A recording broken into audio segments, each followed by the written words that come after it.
Hi friends, welcome to சினிமல family. வாங்க இப்போ நம்ம சுக்குட்டி கீரை எப்படி செய்கிறதுன்னு பார்க்கலாம். கடுகு கடலப்பருப்பெல்லாம் போட்டாச்சு, வதங்கிடுச்சு. இப்போ பச்சை மிளகாய் போட்டுக்கலாம். பச்சை மிளகாய் போட்டுட்டு நல்லா வதங்கிக்கணும்.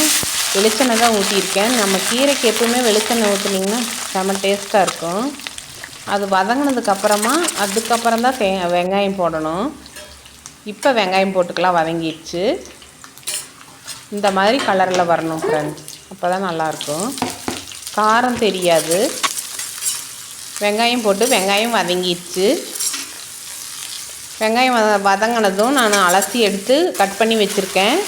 சுக்குட்டி கீரை நல்லா போட்டு வதக்கிக்கலாம். பார்த்தா இப்படி நல்லா நிறைய இருக்கிற மாதிரி இருக்கும், ஆனால் வதங்கினதுக்கப்புறம் புஷ்ஷுன்னு போயிடும் ஃப்ரெண்ட்ஸ். அந்த மாதிரி தான் இருக்கும். நல்லா வதக்கி விட்டுக்கணும். பார்த்தா எவ்வளோ ஆயிடுச்சு பார்த்தீங்களா ஃப்ரெண்ட்ஸ்? எவ்வளோதான். கொஞ்சம் தேங்காய் பூ போட்டுக்கலாம். தேங்காய் பூ போட்டால் தான் அந்த கசப்பு தன்மை தெரியாது, நல்லாயிருக்கும். செம்ம டேஸ்ட்டாக இருக்குது. சுடுசாதத்துக்கு போட்டு பிசைஞ்சு சாப்பிட்றதுக்கு நல்லாயிருக்கும். வாய் புண்ணு வயிற்று புண்ணு எல்லாமே ஆற்றிரும். இது அடிக்கிறதுக்கு செஞ்சு சாப்பிட்லாம், நல்லாயிருக்கும். நல்லா கிளறி விட்டுட்டேன். தேங்க்ஸ் ஃபார் வாட்சிங்.